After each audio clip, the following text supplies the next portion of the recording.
Hi, good evening, everyone, once again. We are really very happy to be back here on this podcast, and more than happy, I should say, for a couple of reasons. One is this is a landmark one for us in terms of the number, it's the 12th, and we have with us someone whom many of you may know, and someone whom many of us have known for many, many years. Mandira, who I think is synonymous with Sutradhar. But then what you're going to get to know today is that there is a lot more beyond and after Sutradhar. And that's what Mandira is going to be engaging in a conversation with me and Kinnari.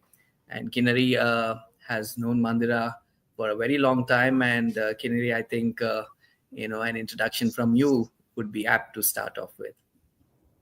Okay.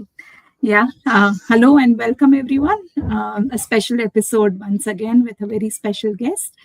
We have Mandira Kumar with us today. And like Rishi said, somebody who's been way ahead of her time in terms of her work, ideas, and what she's offered to the ACC field over the last 3 decades almost. Quickly to introduce Mandira, many of you may know her. She's the founder director of a not-for-profit educational resource center, started way back in 1995. And what Sutradhar is and the work that it did when it was at its prime is something that Mandira will share more with us. And I know Mandira through Sutradhar, through the work and what we've built at the Azim Premji University, some of our early learning kits that came from there. So yes, Sutradhar was a source of a lot of inspiration and work that we've put at the university.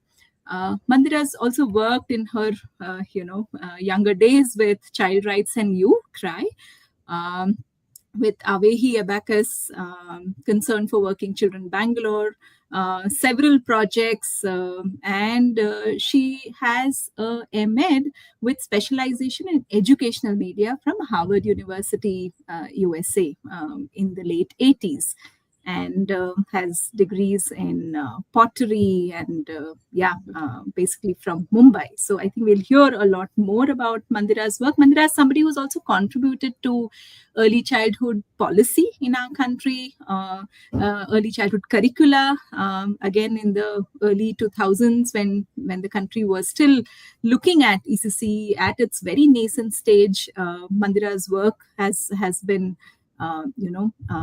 a part of a lot of those conversations that were happening at the national level and several state initiatives. So happy to have Mandira Kumar with us. And I'm sure this will be an enriching session with lots of ideas and insights for those of us who still wonder that what is more to do in this field. And perhaps Mandira will share her journey and what's more to do in this field. So Mandira, thank you very much for making time and being with us.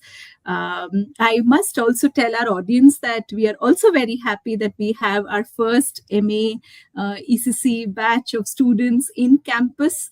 They are there and already exploring our resource center. Classes have started. So yes, it's been an exciting last few months interacting with all of you, having our students on board and continuing these conversations with everyone. So over to this episode.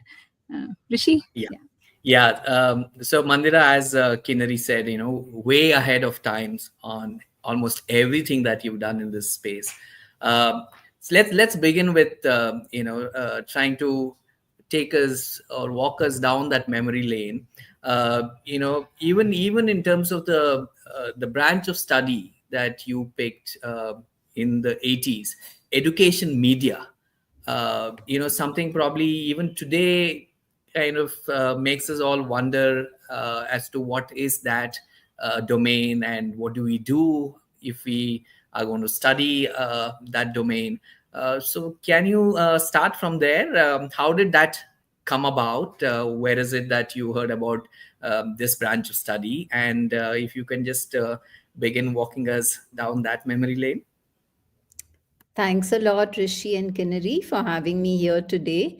And it's my pleasure to share my journey and to actually use this moment to walk down memory lane. So I'm going to depart a little bit and go back to my childhood, because while I was reflecting on why I got involved with education, I cannot but help think back to my own early days in Goa. So I always say people get into education either because they had a wonderful schooling experience or because they didn't have a wonderful schooling experience. And I can happily say that my I used to just wait to go to school. Okay, so I grew up on in Goa, and my school was Sharda Mandir, which was located on a beach in the lap of nature. And it was, I guess, a school that placed value on the arts. So, for instance, every Thursday there was absolutely no reading, writing. We started with a walk on the beach and collected flotsam and jetsam, came back, used that in our craft. So, it was a day just kept for art, craft, music, singing, dance. So, for a long while, for me, also, Thursdays were a little bit extra special. And it was very much experiential learning. If we had to learn about fibrous roots, we just went out into the garden and pulled up some grass. We had a special place on the tree to sit. Um, we had our own vegetable patch. I tended my little balsam plants. So, what I'm trying to say is that essentially, I feel the roots of my belief system about what young children should have is very much boils down to three things: a bit of nature, a lot of art, and by art I'm including all these what I call media and education, and plenty of opportunities for free play, because it's so vivid for me, tearing up the leaves and making little khichdi, putting some water. So because when you're surrounded by nature, that's what you do. You just explore nature. Yeah. So I think it follows logically that I went on to do a BSc in biology, because what I knew about plants just got codified in that. And I Mhm. followed this up with, at that time, there was a course called Social Communications Media. So I joined that course and I thought, okay, I don't want to do a master's in science, but I do want to share my love of biology. So I thought Mhm. of being a science writer, and I said this will give me a chance to learn how to do science writing. That was a bit of a turning point, because I actually made my first audiovisual for children, linking maths to nature, and I really enjoyed that process. And I began to believe in the power of the visual for education. Mhm. So I was lucky enough to join one of India's first resource centers called Parasarasha. Gloria D'Souza had actually coined the name EVS, what we all today accept as EVS. So I Mhm. made a series of AVs on birds, took them around to schools. And again, it was maha kicking to have all these kids respond to, all the pictures of birds and go ooh and ah. So it was all in all a rewarding experience. After that, I kind of felt if I'm going to continue designing for children, I needed to equip myself with the lexicon of education. I didn't know much about education. And Mhm. I knew I didn't want to be a teacher. So I think there's a recognition of yourself, your personality. I didn't think I had the aptitude, the patience to be a teacher, but I very much wanted to be in the education space. So I found this course at Harvard. It was a 1 year MA course.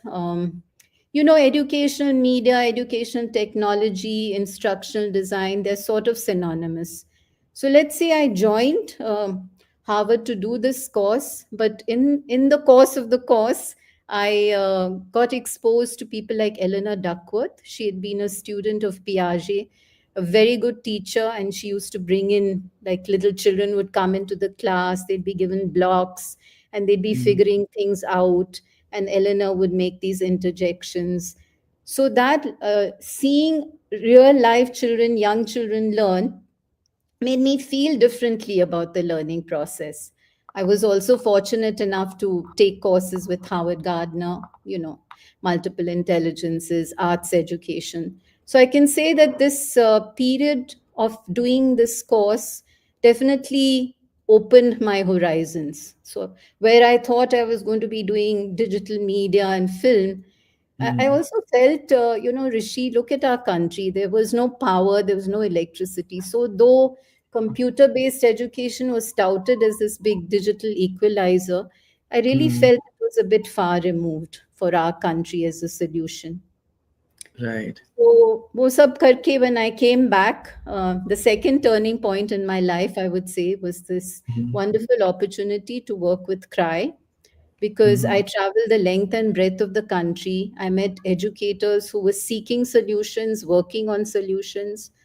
But I also remember there was no email, there was no net in those days. Yeah. Yeah.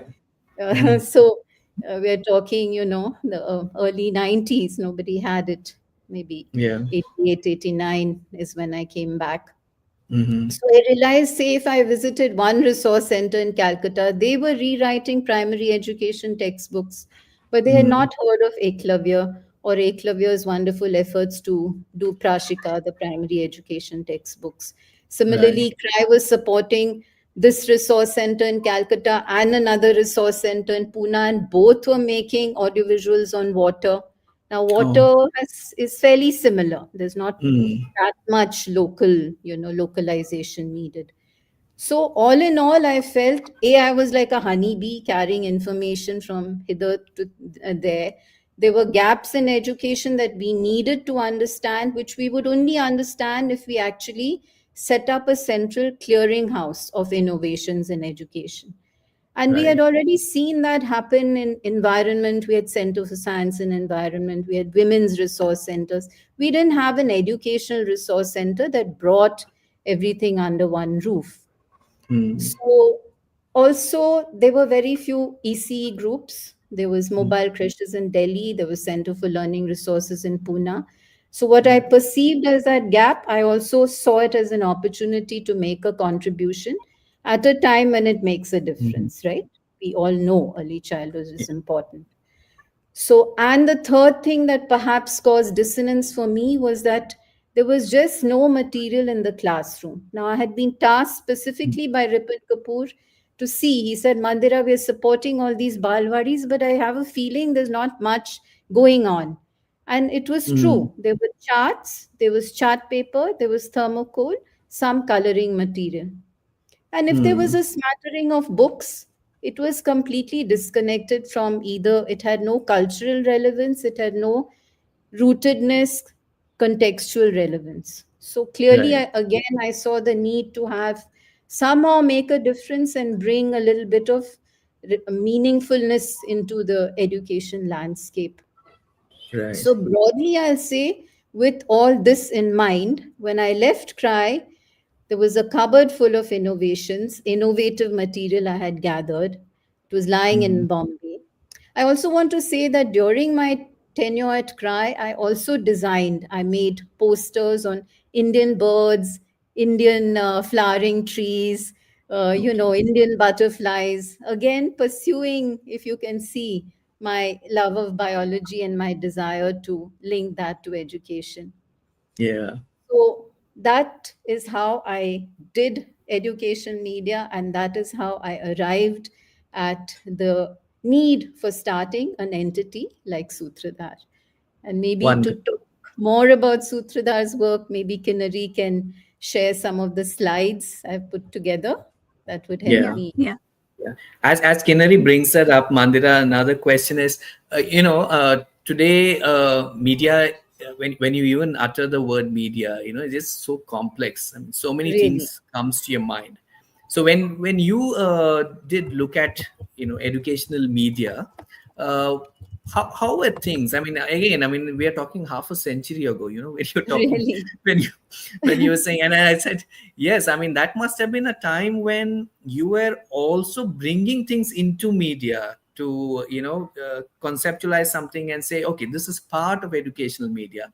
Any illustrations in terms of how you went about thinking of educational media? So broadly, I saw a resource as Mhm. anything that mediates learning. Okay, so we can Mhm. start with the most common resources that people think when they think of educational resources. So there are books for children, Yeah. there are toys for children, there are Mhm. some play materials for children, there are some more structured, what sometimes people call teaching aids. Correct? All this Mhm. is in the broad ambit of what is sort of fairly recognized. And then there may be puppets and masks and music instruments and such like. If you look at this, you'll see a smattering of all this. From more, I would call the stacking tower in the center as something which has completion. That activity completes when the head is put on, and so it's a more structured activity. But if you look at the, say, the shape tiles in the towards the right center bottom, those are open ended. Every time you use those tiles, you'll be making something new. So there's a distinction somewhere between what we will use in guided play and what we will use in free play. So the Balin, Chakla Balin, or the little kitchen set, all that comes under open-ended play. So we had some materials for language, like if you see the conversation chart at the rear, that is can be used in a class to just talk about not just nouns. To, is it raining? The clothes are out. Do you think it's a sunny day? Do you think it's a rainy day? Right? So you use language and cognition together.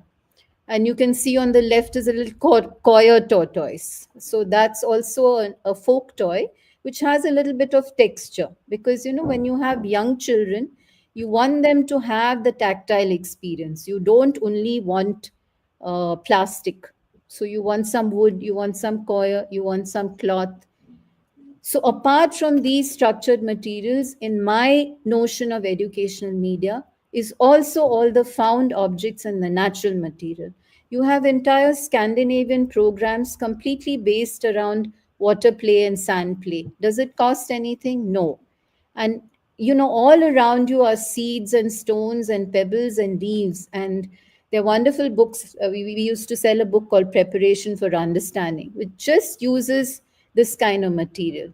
And then there's the household material, there's pots and pans and empty cartons. So all that comes under educational media. And in my framework, I also include storytelling, dance, theater, puppetry, the media and education, which also foster play. I embrace that as well in my framing of what I see as educational media. And you can see here at Sutradhar, it wasn't just like a typical retail shop, because it was more like today's jargon, may it would be called an experience center. So people came and, you know, they Yeah. would just settle down for a long time. We didn't care whether they were buying or not. Frankly, to sell an 5 rupee NBT book, by the time you bill it, there's no money being made. Yeah. So but I wanted this whole, for me, it was a garden of beautiful things. And I wanted to serve people. I really enjoyed talking to a parent of a child with special needs and finding out what worked for that parent and serving them. Or if it was an institution coming in, you know, from working with many early learning centers, and you needed more rugged material, which would work Yeah. in an Anganwadi, right? So that service we did. And I'm saying that this children's books is also books on education, because there were at that time there was no bookstore in India that had a section on education. And each of these books was made in different parts of the country. So it was also part of innovative learning material. So complementing the sale of the front end was the shop, the back end was a lot of refinement, designing. So you can see here, there's an early learning kit. So if we had, you know, 1,000 objects, from that we were asked by CRY, can you work out an early learning kit which we can field test in 1,000 Anganwadis in Karnataka? Do that as a project. So within 500 rupees, we had to choose some materials which were in alignment with NCRT guidelines, and we developed this. And different pockets of Karnataka. On the right, you can see we had somebody going in for training the Anganwadi worker. So he's using these cognitive little booklets, and the kids are all imitating, you know, you can see them. And so complementing, if we sold, I realized that if just keeping a string of beads on the shelf isn't going to amount to much. We have to tell teachers how to use that string of beads. So to get the most out of each teaching aid, we needed to have teacher training. So the third is just a photograph of various kinds of teacher training that we did around materials, around play, for special needs, around media and education, storytelling, dance, theater, puppetry, masks, music, Yeah. the works. So, Yeah. next slide, maybe. Yeah. This is just again my pet thing, which is that we need to have a little bit more of folk toys, folk games in the classroom. And I wanted to say that also we try to tap, the central game is a kite lotto game. So we try to see what ideas we were the bridge between educators and their designs, and we would have them fabricated. So Indira Swaminathan was an early years educator, and she used to live in Hyderabad, where there are 100 little designs of kites. So this kite lotto was her design. And for us, so two games like a Rangoli game and a kite lotto was what she wanted fabricated. And so we played that bridge role. Right. Next slide, please. So the third area of work, I've already spoken about the materials and the training. And the third area of work was research and advocacy, because we were quite committed. My stint at CRY had made me realize that we cannot go on running Balwadis endlessly. No NGO can, through its entire lifetime, go on running Balwadis. We needed to work with the formal system. Okay. So I was in a Now Free Meet, the National Alliance for the Right to Education in Delhi. Again, at the behest of CRY, they said keep a stall there. And when all that discussion was going on, there was no talk of the under 6 child.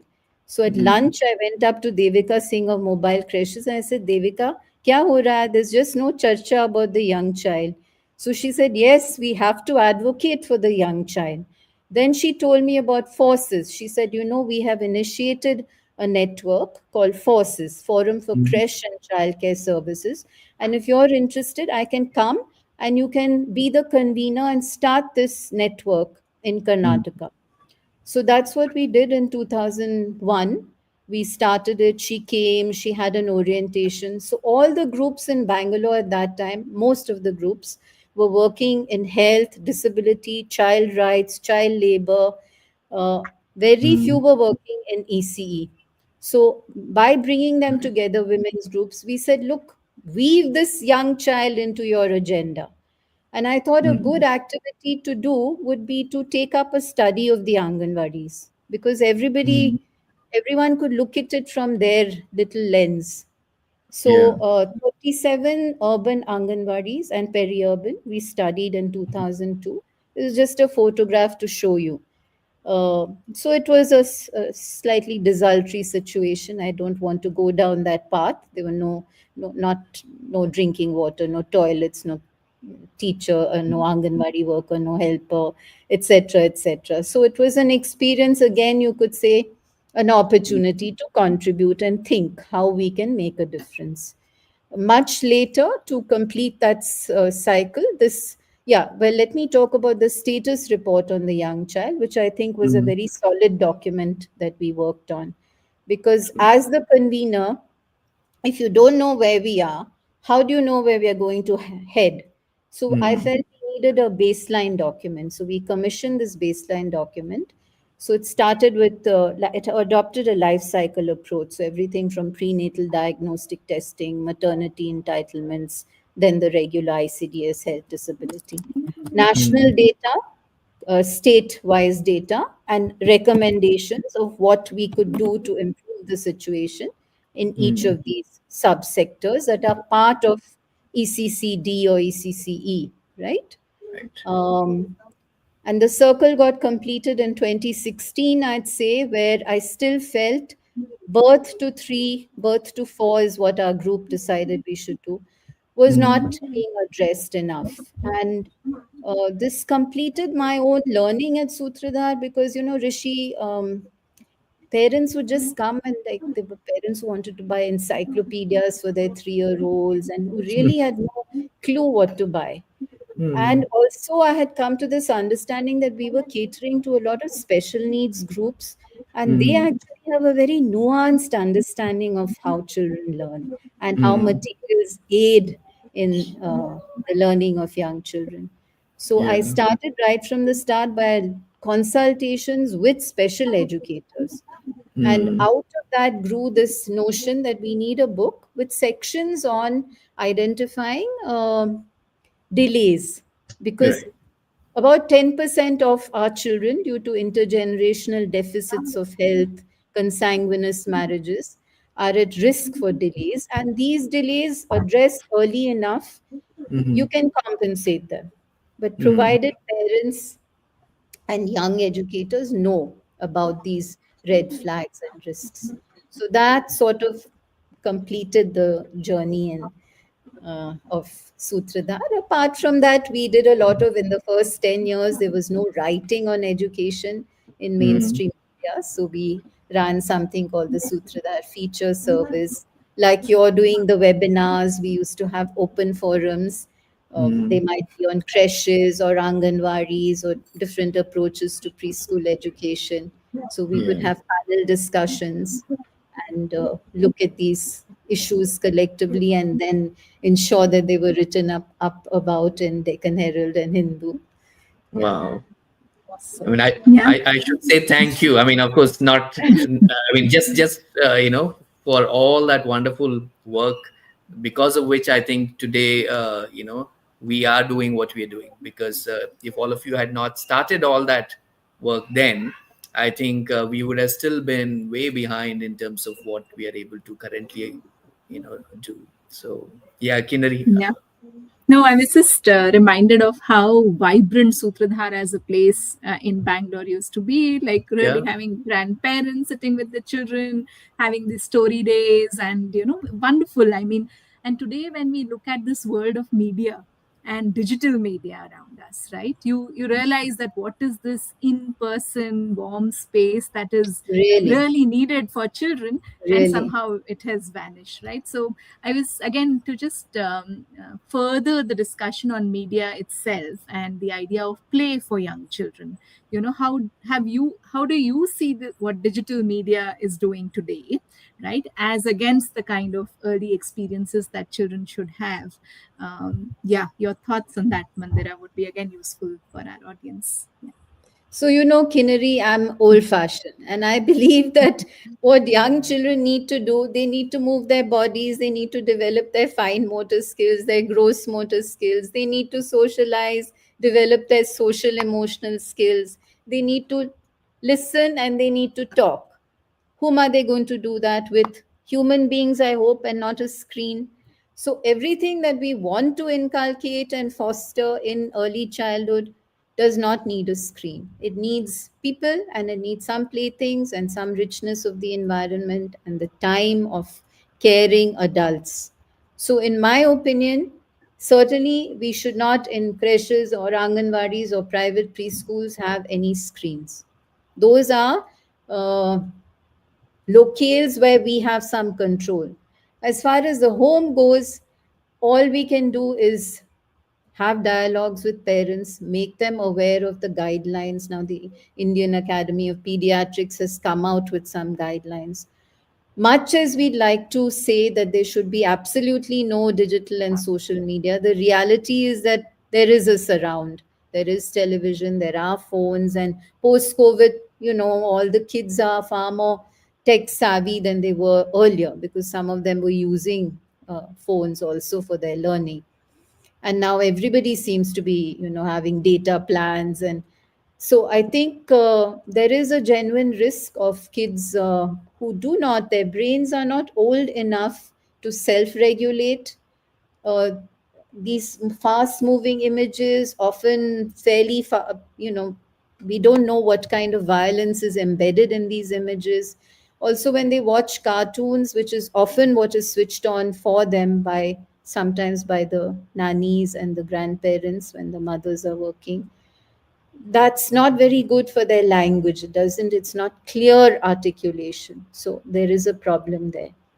And social media, I think we know. I was thinking it's more a problem beyond 8, but I've come to learn it's a problem even younger than 8 because, even YouTube gets counted as social media, right? So, social media, we know there's cyberbullying. There's even things like sleep interruption because they'll go in the dark with the phones maybe and watch things. And once you don't sleep, because your brain needs to rest, your hippocampus needs to consolidate learning during the day, memories need to form, you need to be rested when you wake up in the morning. So, all these are a host of attendant problems that come around when there's this pervasive atmosphere. So, there's only that much that we can do. Like I said, in the parental sphere, we have to talk to parents about this issue. Yeah, yeah. And just Quite a curating critical content need of is our not enough. time, right? And there isn't enough being done for parents. That's another, I mean, a parallel need that is clearly emerging. When early days, grandparents, no media, no active Yeah, devices there.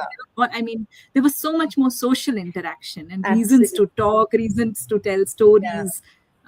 And somehow yeah, that's kind of that vacuum has got created, and a lot of need for parental engagement seems to absolutely. be emerging. Yeah, Absolutely. yeah, yeah. I think Rishi, yeah. parental, because especially birth to Mm, three, very often mm, the young child is at home. So, and mm, birth to three, a lot of the neuronal connections are being made in birth to three. It's not only 3 to 6. So, it's mm, also an extremely vital phase. And there, mm, I think mm, parents need a bit of support. And what some NGOs are doing, I've seen in Srirampuram in the slum Sanjeevani Trust, really nice mother toddler groups. So they come, it's a space where these young mums interact, where the toddlers are taken care of, and they make a healthy meal together. It's an income generation project, and they take that meal back, because also for the young child, you need calorie dense and yet small amount of food. So the Yeah. mm. jaggery, the tuppa, all that, rather than vast amount of rice. Yeah, Yeah. yeah. Yeah. So, Mandira, I mean, you very nicely shared about Sutrada's initiative in terms of how active learning for young children, is made possible. And parents came, picked up many ideas from a place like that. And I think over 50 years, finally, we also have begun to, we begin to have early childhood care and education policies, Yeah. and now the most recent one being our NEP, and we now have the curricular framework as well for the foundational stage, with a lot of emphasis on play-based pedagogy, right? So, what are your inputs to teachers, educators, in terms of how to make this vision a reality? Now, we have had experiences such as yours, but then we know that it's not really gotten on to the mainstream. Now we have a policy push, also. So, what do you think? What would be your inputs, and how should we take this forward? So, I mean, let's first look at an ideal scenario, then we look at the ground reality. So, in an ideal scenario where you're committed to a play based, activity based learning, you would have to provision three things. You would need to create an enabling environment. How do we create an enabling environment? We need the materials, we need the space to be managed. So, if we are talking of free play, we need a little corner for free play, we need a little corner for books, so children can go and play in those areas. And we need time management. So if you believe that free play is important, you will weave it into your routine for the day.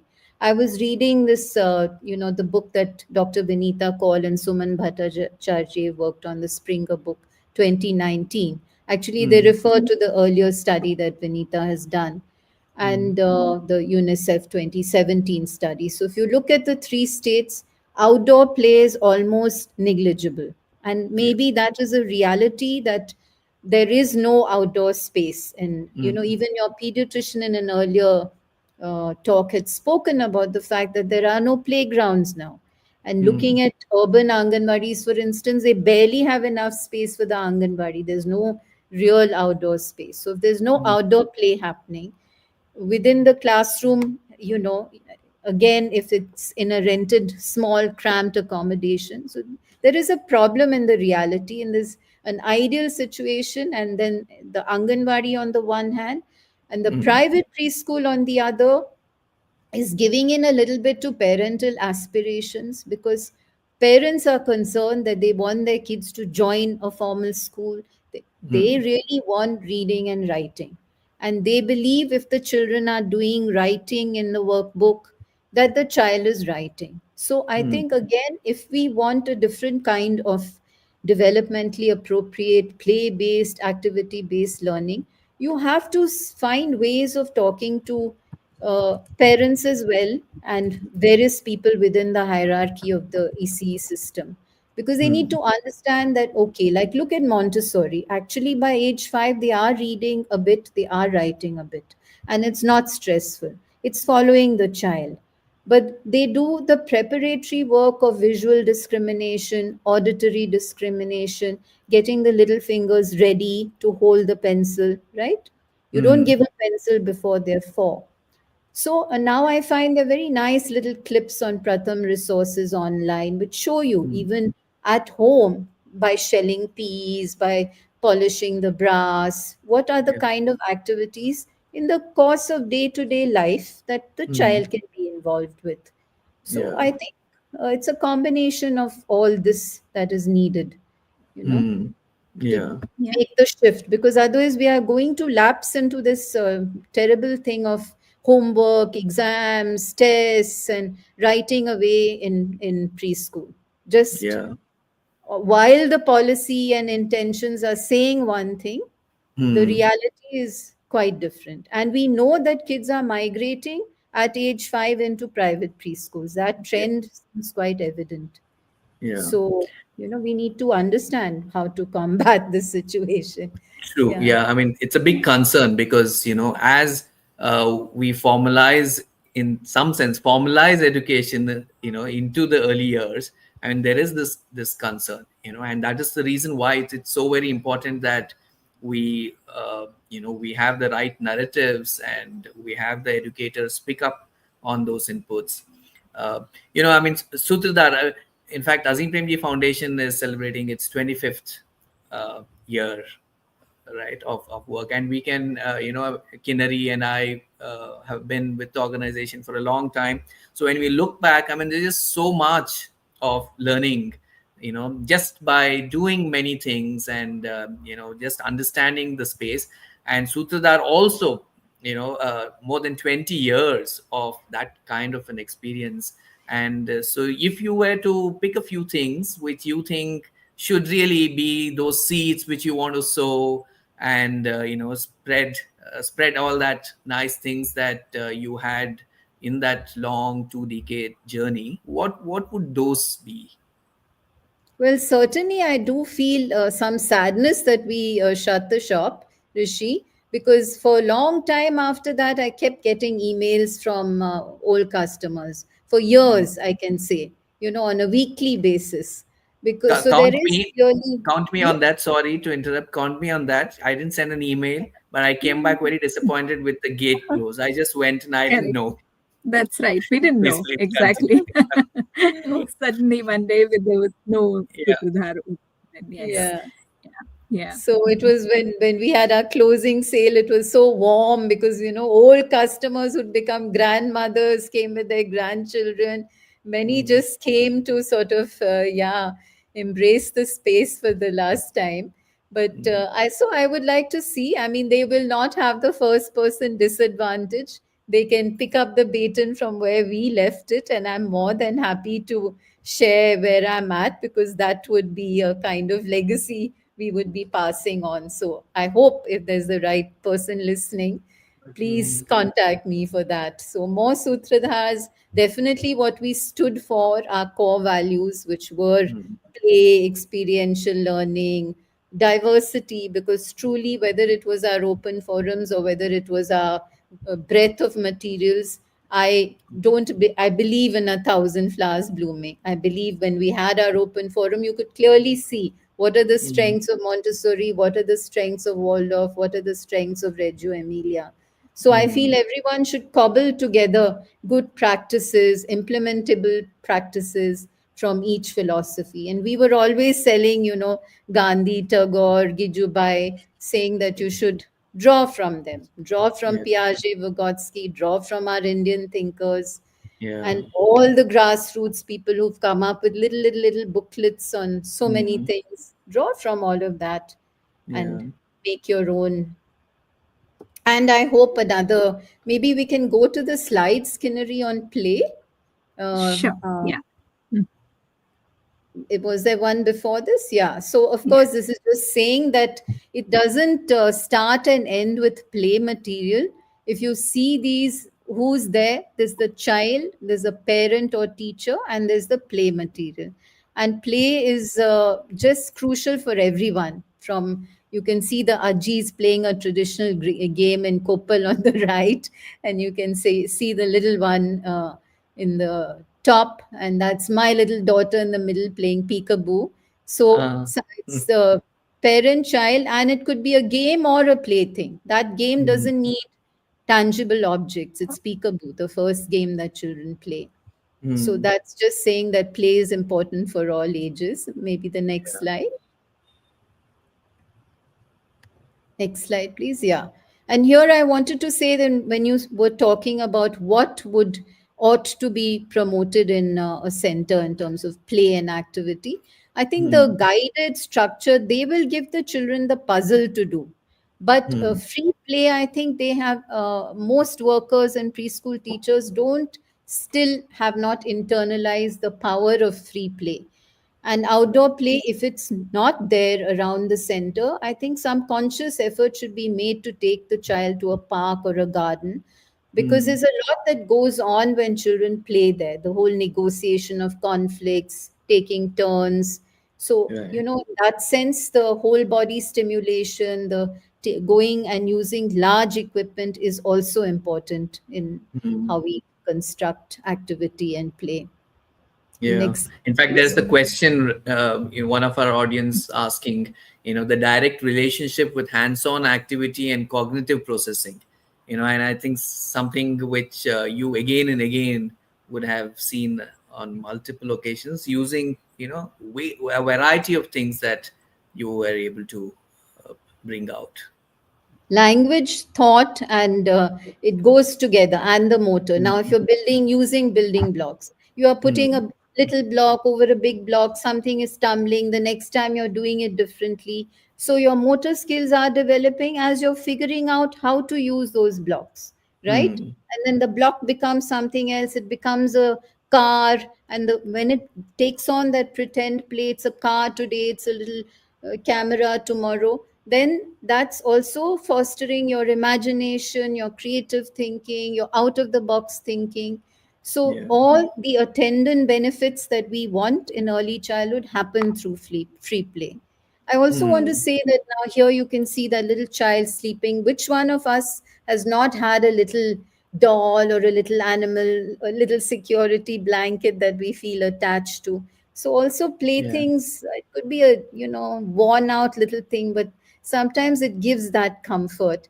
And I want to take a Mm. little moment here to uh, share an anecdote about my own daughter. So, my Mm. father was used to remain ill, and the nurse would be taking his BP several times a day. And my child would, for her, this was normal, Nana's BPs. And Mm. she would love to do the push push with the little stethoscope. Mm. And she would bring her Uh-huh. whole menagerie of animals. And, maybe the giraffe had a neck pain or the elephant had a cold. And so we would play doctor, doctor. And it was like a little ritual between us to play that game. And it was a Mm. stress buster. It was fun for her. It was fun for me. We both put aside our worries for that little time. So I Mm. really encourage everybody, because that is how you bond, and that is how the child feels safe and nurtured when you give that time to play. And Right. apart from that, play during, even when you're bathing or you're feeding the child. There's so many Mm. opportunities, even for stretched working parents. And Mm. I did want to share that slide with the Aji and the child, because Mm. play therapy is another. We had held an open forum on that. That is Mm. a friend, Dr. Meera Oak from Pune, who used to work in hospitals there. And she, in fact, also extended the program for a while to Manipal Hospital in Bangalore. And you can see Mhm. the Achi with the doctor set, Yeah. just playing before that child is going for his chemotherapy. Mm. Yeah. And what, again, when you said, what would I like to see endure? So I wanted to share that my father was in a wheelchair and he was blind. And uh, I saw this magical bridges guard park in Mm. California. It was really very moving for me because they were elderly people like that in wheelchairs with their nurse. There were families where one child had cerebral palsy, one was neurotypical. It was just a Mm. safe space where people could play. On the right, you see a park here in Bangalore, Coles Park, which was started by Kili Mm. Kili. So it was an inclusive park. And Sutradhar Mm. also supported Kili Kili when they started a similar park in Chennai. So I would Mm. really like to push for more play in public spaces. Given that Mm. we have a crunch in our schools and our homes, we Yeah. can certainly build these kinds of things. On the left is in a school, but the same thing Mm. could easily be painted in some little vacant lot or something, right? Yeah. So in cities like Boston, Philadelphia, you see a lot of these little playful installations which are there. At a bus Mm. stop, you see just drumming instruments, etc. So Mm. that's how we can build a possible culture of play, including Yeah. children's museums. So you have Right. large exhibits on water, bubble play, ant farms, what you can't do Mm. in a school or home. And it builds a sense of intergenerational learning and fun. Mm. Yeah. Yeah. Yes, so I could I go was on again, to yeah. talking. No, but what I think, in a sense, a lot of what we are saying, and I think it's been a recurring theme through all our discussions, is that the value of childhood, the value Mm. of recognizing the needs of the young child, the value of investing in childhood, right? I mean, parks and public spaces are for everyone, and Correct. how can they be open for children to just go play, enjoy, even adults to play and enjoy, right? And how is it that playfulness of adults also gets stimulated, encouraged, between adults and children, children and children, right? And that's something that we see in societies that care for children. Somehow, Mm. I mean, uh, through a lot of our experiences, we seem to be coming back to this, that are we caring enough for our children, as a society? While there is so much movement, you see that NEP has brought in so much more thrust on early years. Before that, the ECC policy, there is so much more investment happening in early years, in sense of, Anganwadis getting actually uh, working their way through becoming early learning centers, right? So there is a lot of movement, but are we still doing enough, right? That's the question that I think we've often encountered. And again, today we are saying that why can't we build on play, Mm. why can't we build on childhood and needs of children, right? So I mean, very fascinating, Mandira. I think a lot of our audience are also quite excited, and they saying similar things, that great to have you share a lot of what you have, and some of them have also asked for your contact, and we've circulated Sutradhar's the website details here on chat. There is a question from our audience that says, is there any movies or videos that can inspire parents and motivate them to allow their children to have free play, structured play? Is there something, audio visual available that you may recommend, and parents may be able to engage children in that? That somebody, Yeah. yeah, I think somebody there are, says. if you go on the net, like I was talking, was little short clips in the Pratham online resource uh, Mm-hmm. to show how in the daily life you can get the child to, belo a roti, you can get the child to shell peas, you can take the child to a sabzi wala, see how you're choosing, what you're choosing, naming of the vegetables, weighing. Quite sweet, these short clips are in different Indian languages. Also, there Mm. is the Center for the Developing Child at Harvard. They too have some nice clips. Some of the things I was talking about of the public Yeah, installations, you can see there. yeah, Mm. yeah. So, yeah, today there are a lot of things available. BBC has some. Mm. So, Yeah. Yeah. And I mean, perhaps if there are, those excited by making more audiovisual aids, I think studying early childhood, investing in that, creating relevant contextual resources will again be something that may be worth pursuing. Exactly. Mandira, Yeah. again, yeah. I was also in thinking that play spaces, parks, museums, right, are ideas. What are some of those other ideas or insights that you may want the audience today interested in building early childhood spaces? Anything more that you aspired or dreamt of, and you think that can well become a reality? And today is the time when there is so much more attention to the domain. Uh, Yeah, well, I thought this inclusive park and children museums falls in the ambit of what hasn't quite has yet been done. mm, So that I would like to say is something that I hope can be taken up. taken And right. yeah, and also like you said, I do see a gap between one of the teachers resource centers where I was looking to give away some of the teaching material. She had said, I really wish we could unpack with you each teaching resource and how it could be used. And there are people, when I was looking through my photographs, I was seeing there's some people like Indira, simple, stacking tumblers, but she would give them to the teachers to do, and they have done amazing things with those same tumblers. They've ulta, used them like a stencil, made little shapes with them. So I think that understanding the multiplicity of possibilities of each material and extending Mm, it so that you're mm, not constantly buying things, that should really be done somewhere. That would be a right. big, if everything is well cataloged and accompanying each material is a little clip of how it can be used. Mm. I'm Yeah. currently actually working on the folk toys and games that I have, where Mhm. again, I'm looking to have them housed in a museum with some of these ideas, that because there's no point having the game there if nobody knows how to play it. Yeah. So the idea would be maybe you show a beautiful mankala, but you also have a low cost mankala around, and children learn how to make them and play with them. Because just like Mm. in the old temples, we used to always see these games etched in stone in Mm, temples. mm, And Kinnari, what you're saying about the need for social contact, I'm quite interested in the last month. I've seen two spaces in Bangalore, BIC and Sabha. They've hosted these play get togethers where mhm, adults have come together to play pagade and palangudi, etc. mhm, And in our mhm. neighborhood also, there's a play and game group. So Mm. that need for people to come and play is clearly like, I think a very real need. Yeah.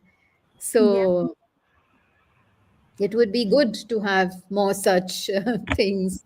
Yeah. Yeah. So there's another comment from our audience that says, in the fast-paced life, now families become nuclear. Parents are both working, mostly engaging children in their house. Children were engaged most of the times with YouTube. So how will their future be? Right? Yeah, I think a worry that is there, yet we aren't doing enough for ourselves and for our children. So Divya Chandrasekhan has Yeah. put the comment. Yeah, it is the true Mhm. worry. And I think the play It's a spaces worry. to pull children and adults out to do something together, to have organized spaces. And I think the point that you Yeah. remarked, that how can teachers be, yeah, teachers, parents be looking at material that can extend itself for playful learning, is again Mm. something that we may systematically need to do in our teacher development programs. Yeah, Yeah. it's not just You know, I, do play, but how do you do play, right? Yeah. yeah. Yeah. Yes, Rishi. It Mm, reminds me what Mandira was suggesting, right? I mean, what you've seen in Boston and other places of these play spaces, right, in public parks. Now, if you actually, over the last few years, BBMP has put in these play corners in their public parks, right? But then primarily a slide, a swing, uh, with a little more, imaginative ideas, some bit of creativity. And I'm thinking if earlier educators can approach BBMP and try and see as to how else can that corner be made more attractive. And you don't really need only things which are really heavy that way, I mean, in the sense which needs to be procured, but then even in the space available, as one of your slides showed just kind of a snake and ladder on the floor, painted. And so these kinds of imaginative ideas, I'm sure a lot more of it from early year professionals could actually do wonders, because I think we are having some things coming from the government agencies, and adequate support on some of those initiatives can actually make these things happen. Your dream come true then, Mandira, in terms of, Yeah, at and least in Bangalore. there are people like James Jolly who's written a book on this using old tires. How do you build little swings? Arunaben Thakkar in Bombay, she has written a book on this, Hmm. on street games, which can be incorporated into learning. So there is a bit of work. Like I said again, it all has to come together, and there has to be a will. So it's Right. nice to have forums like this, because some seed gets planted somewhere, and then Yeah. when the time is ready, it Yeah. blossoms, is my hope. Yeah. Yeah. Yes. So we almost run out of time, but I Yeah. wanted to Yeah. also ask this one question. So, Kinnari, Mm, if you can mm, permit, and I know you may mm, have mm. something as well. Yeah. The sector has become strong today, right? As we began this podcast with that, we have policies backing many good work that has happened so far. What do you see as the foremost challenge for us, let's say, in the next 5 to 10 years? Is there anything that we should be working on, focusing on, trying to overcome? Any challenges that you see as foremost in your mind? Well, let me talk about one thing which is a bit uh, I feel very strongly about, and that is Mm, preschool testing, which is banned. It's not, as per the RT Act, you should not have preschool testing. And yet, the leading preschools are testing children as young as for UKG, for LKG, for grade one. And it mm, engenders a lot of anxiety, Rishi, among the child, among the parent. I have yeah. seen taking my own daughter when she was not yet 4 to a Mm, leading school in Bangalore. And mm, actually, because I knew she's supposed to color within the line and cut around the circle and all that string macaroni, that should not all be happening.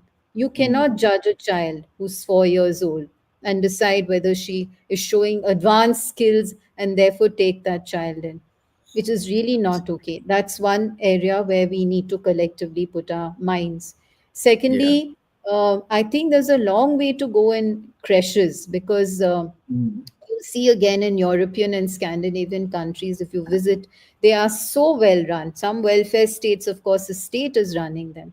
But mm, no, it's not just a matter of compliance, of getting, of course, the offices and the factories and the institutions to start their creches, but a little more attention paid, that the creche is mm, not just giving the khana and cleaning the noses, but also providing the stimulation. I think for birth to three, given how important it is, given right. that we have now both parents working, and not just working 8 to 8, but coming back and taking calls because they are got a Yep. client in the US, so that Mm, working day is not ending at 8 o'clock, it's going yeah. on. Mm, And in terms of course, for 3 to 6 is the matter of quality, because having mm, said everything with the best of intents, the reality is that the quality of preschool education has not shifted. Will mm, it shift when an Anganwadi worker has so many registers still to fill? I mean, within the 6 hours, if she's going to be taking attendance, filling so many registers, where is the mind space? So it's mm, no wonder that despite, and TLM's teaching learning materials are still not being used. So even mm, provisioning for them, if you don't have space, if there's too much other burden, I'm mm, not confident that unless we make a sort of radical change, yeah. that quality will improve. Mm, In the 2017 study, I did see that in Telangana, there was free play. And I went to the website of the Telangana Women and Child. I was mm, happy to note that free play was built into the daily routine. So if we have a mm, daily routine, we value free play and we build it in, there's a yeah. chance of it happening, along Right. with the backdrop of teacher training, where Mm, they fully internalize that, understand why we are doing play or why we are doing activities, right? right. Why aren't we rushing in to get them to read, to go on writing? Yeah. Yeah. Yeah. Wonderful. Yeah. Kinnari, you want to take that last one, or you have something else to close? No, I think I just wanted to tell our audience that this is a very important topic, the one on pre-literacy, early language development. I think we should have a dedicated hour to it, not really Yeah. look at it right now. So, yeah, I mean, today's focus on play and valuing childhood and children collectively as a society. I think Mandira Kumar has given us a whole lot of insights and ideas that we ought to pursue. I think we've reached somewhere as a society. We have a long way to go, and I think our dialogues will just help us in some way to trigger some seeds, some thoughts, and some opportunities further. I also wanted to take this opportunity. So thank you, Mandira. I mean, Thank you, both of it you. was a Thank pleasure you. to have you here and listen to the journey of Sutradhar and your journey.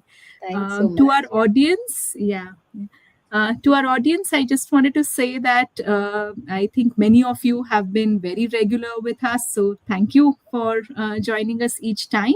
At the university, we now offer a full-time 2-year master's program. Like I said, our first batch of students are on campus, and we will have the admissions round going live for it in another couple of months.